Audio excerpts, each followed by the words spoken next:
السلام عليكم، مرحبا بكم دائما عندي في القناه. نتمنى هذا الفيديو ان شاء الله يوصلكم وانتم دائما في احسن الاحوال وبصحه جيده.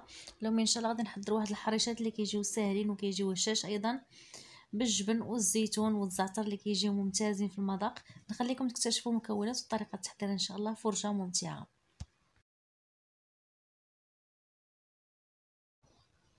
على بركه الله غادي نتعرفوا على المقادير. هنا عندي السميد الخاص بالحرشه، يعني السميد الناعم رقيق. غادي نحتاج ايضا الجبن، وغنحتاج لزيت الزيتون تقريبا ربع كاس. غنحتاج الزيتون اللي مقطع قطع صغيره، كيس من الخميره، وغادي نحتاج ايضا معلقه صغيره من الخميره الفوريه، معلقه صغيره من السكر وقبصه ملح. على بركه الله. هنا غادي نعمل سميده في الاناء.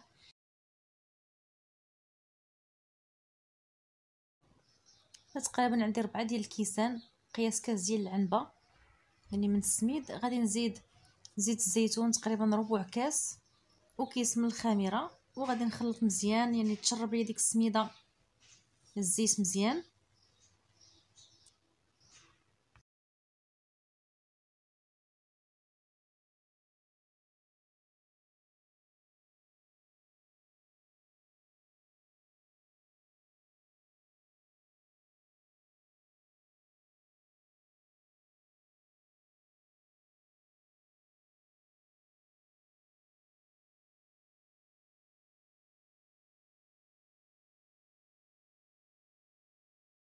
صافي من بعد ما تلبست ليا ديك الحبيبات ديال السميده بالزيت، من بعد غادي نزيد معلقه صغيره من الخميره الفوريه، معلقه صغيره من السكر وقبصه ملح.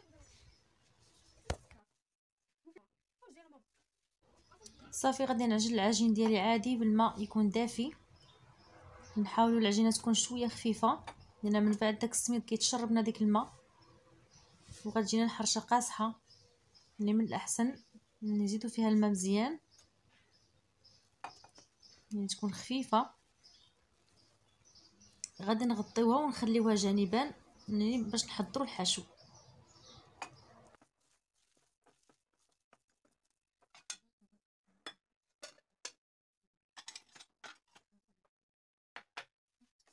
هنا بالنسبه لي اختاريت الجبن والزيتون مقطع وشويه ديال الزعتر.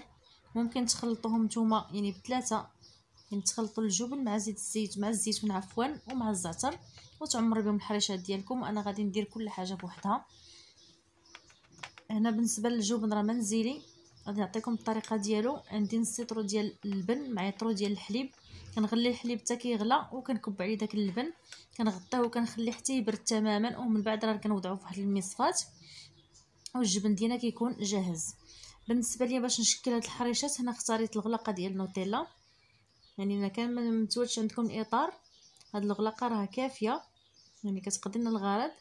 غادي ناخذ واحد الكميه من العجين ديال السميده، غادي نوضعو يعني في الغلاقه، يعني واحد الطبقه تكون رقيقه، ومن بعد غادي نزيد عليها الجبن، ونزيد طبقه ثانيه فوق من الجبن ديال العجين، يعني تكون رقيقه.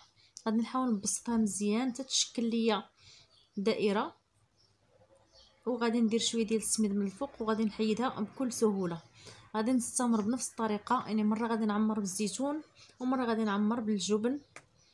غادي نستمر حتى نكمل الكميه كامله اللي عندي ديال العجين، ونتلاقاو باش نطيبوهم.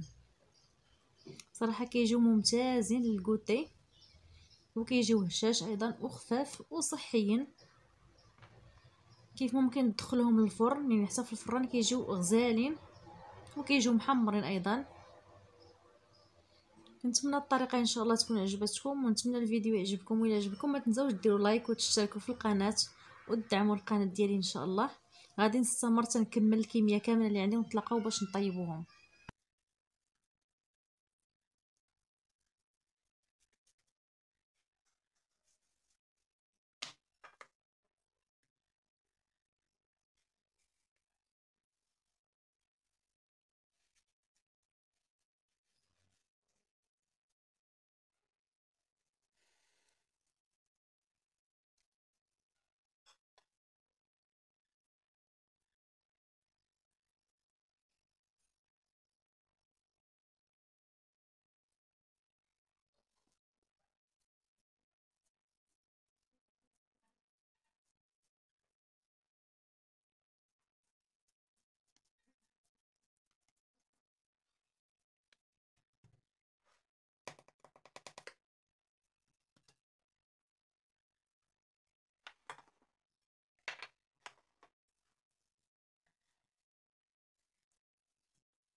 انا من بعد ما كملت الكميه كامله غنحاول نبسطهم شويه باش ما يجيونيش منفوخين.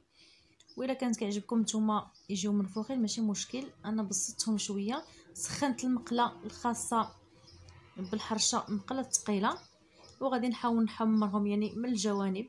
كيف ما كتلاحظوا كيجيو محمرين، كيجيو هشاش، وكيبقاو تقريبا حتى ل4 ايام عندكم ما كيخسروش نهائيا.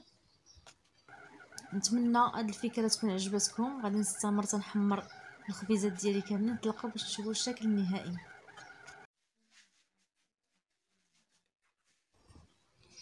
شكل الحريشات ديالي كيف كيجيو محمرين، كيجيو هشاش وما كيجيوش منفوخين. هذه اللي صايبنا بالجبن واللي صايبنا بالزيتون، صراحه كلهم كيجيو غزالين في المذاق. نتمنى الفكره ديال اليوم ان شاء الله تعجبكم، والفيديو ايضا يعجبكم. وما تنساوش ديروا لايك الى عجبكم الفيديو. هذه اللي صايبنا بالزيتون حتى هي كتجي في الطعم ديالها ممتازه. ممكن تطحنوا الزيتون كيف ممكن تخليوه تقطعوا طريفات. وصلنا لنهايه الفيديو، ونتمنى ان شاء الله هذا الفيديو يعجبكم. والى عجبكم ما تنساونيش من التعاليق ديالكم الزوينه واللايكات، وكنشكركم على الدعم ديالكم وعلى المتابعه. خليتكم على خير، نتلاقاو فيديو قادم ان شاء الله مع فيديو جديد. الى اللقاء.